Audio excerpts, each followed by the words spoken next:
నా వరకు నేను ప్రత్యేకించి నేను వ్యక్తిగతంగా చేసింది ఈ సినిమాకి అపార్ట్ ఫ్రమ్ యాక్టింగ్ కాంట్రిబ్యూషన్, నేను ఏ సినిమా చేసినా ప్రతి సన్నివేశంలోనూ ప్రతి సాంగ్ అండ్ డాన్స్లో కూడా కొన్నిసార్లు నేను చేయలేక, నేను ఒక రిలక్టెంట్ యాక్టర్లో ఎలాగో టెక్నీషియన్గా కూడా నాకేంటంటే సుస్వాగతం సినిమాలో నన్ను తీసుకెళ్ళి వైజాగ్లో బస్సు మీద ఎక్కించి డ్యాన్స్ చేయమన్నారు.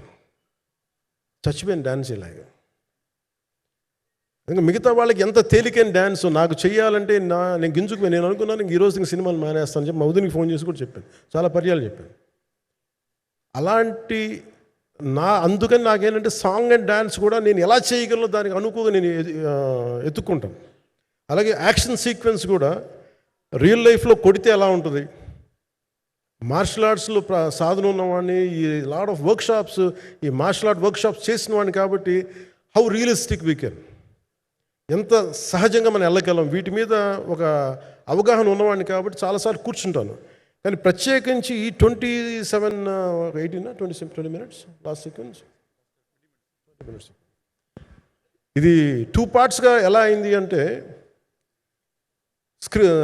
ఒరిజినల్ థాట్ క్రిష్ గారి దగ్గర నుంచి వచ్చినప్పుడు it was quite long.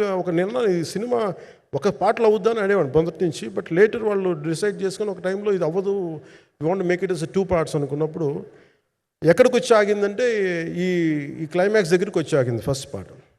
So చెప్తున్నప్పుడు నాకేమనిపించిందంటే how else we can take it, how else we can scale it up. So దానికి నేను కూర్చొని నాకున్న ఈ మార్షల్ ఆర్ట్స్ కానీ బేసిక్ యాక్షన్ కొరియోగ్రఫీ నా ప్యాషన్ కాబట్టి ఈ పర్టికులర్ డ్రామా, ఈ పర్టికులర్ దాంట్లో ఏంటంటే మొఘల్ టైమ్స్లో ప్రతి ఒక సగటు భారతీయుడు అనుభవించిన బాధ అది. ఒక యావరేజ్ సగటు భారతీయుడు మొఘల్ కాలంలో అనుభవించిన ఒక ఒక ఒక situation.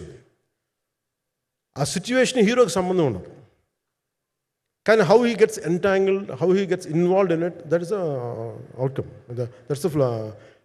That has been captured. So దీన్ని ఒక 57 days మేము చేయగలిగామంటే, ఆ రోజు నాకు కనుక మన జ్యోతి గారు ఉండుంటే పక్కన, maybe I would done it in at least ఒక 50% ఆఫ్ ఇట్.